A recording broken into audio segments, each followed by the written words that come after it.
Mbolo Samba à tous, Mbolo Samba base d'honneur Gabon, Mbolo Samba chers frères et sœurs en Christ. C'est la fin de l'année. En général, on a tendance à faire le bilan, à voir ce qui a marché, ce qui n'a pas marché, ce qui n'est pas une mauvaise chose du tout. Mais le pasteur Mohamed nous exhortait encore récemment et il disait qu'il faut surtout préparer la nouvelle année, les prémices. Lorsque tu réussis à consacrer les prémices, la Bible dit que tout le reste est consacré d'office. Janvier, il n'y a pas meilleure prémisse pour ton année 2025 que le mois de janvier 2025. Il n'y a pas meilleure prémisse que la nuit du 31 décembre au 1er janvier. Donc, je t'invite à notre traversée qui aura lieu au Nomade.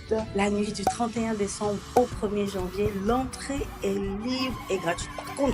Par contre, il faut être sur ton 31. Littéralement, c'est le 31 décembre. Tout le monde est sur son 31 pour ne pas que tu te retrouves comme celui-là qui a été invité aux noces de l'agneau et puis bon, il était mal habillé, on l'a chassé. Bon, on va pas te chasser, mais je sais que tu seras sur ton 31, donc je ne m'inquiète pas.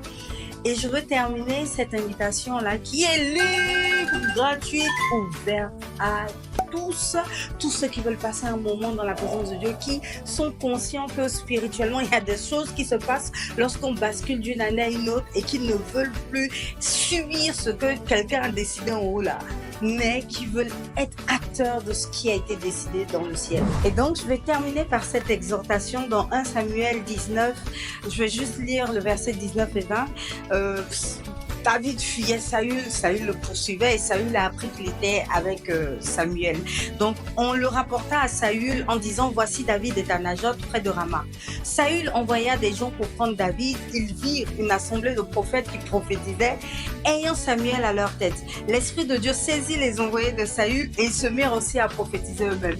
Et quand tu continues, Saül a envoyé une deuxième équipe, une troisième équipe et la même chose se passait, il passait leur temps à prophétiser. Saül lui-même est arrivé et il a commencé à prophétiser. En fait, je veux te dire par là que le pasteur Mohamed, à la fin de l'année, ce qui est particulier chez lui, c'est qu'il a une onction prophétique qui est tellement forte, qui coule sur tous ses fils.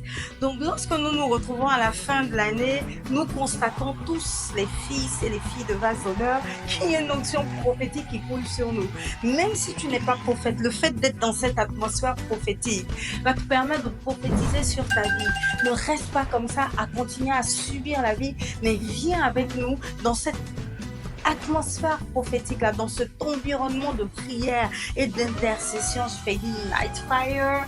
Nous allons ensemble recevoir ce que Dieu a prévu pour nous et saisir cela. Là, il faudra briser, on va briser. Là, il faudra construire, on va construire. Parce que ton année se gagne dès le mois de janvier. Elle ne se gagne pas au milieu de l'année. Que Dieu te bénisse. On se donne tous rendez-vous donc à la traversée. Tu choisis une des 7 couleurs de l'arc-en-ciel et tu l'associes à du blanc si tu veux. Sur ton 31, le lieu, la grande salle du Nomade, à partir de 21h jusqu'à l'aube. On va bien entendu louer Dieu, se réjouir ensemble. On va beaucoup prier, beaucoup intercéder, beaucoup prophétiser sur notre année à venir. Et je t'assure que tu verras la différence. Que Dieu te bénisse, à très bientôt. Tu seras trop étonné.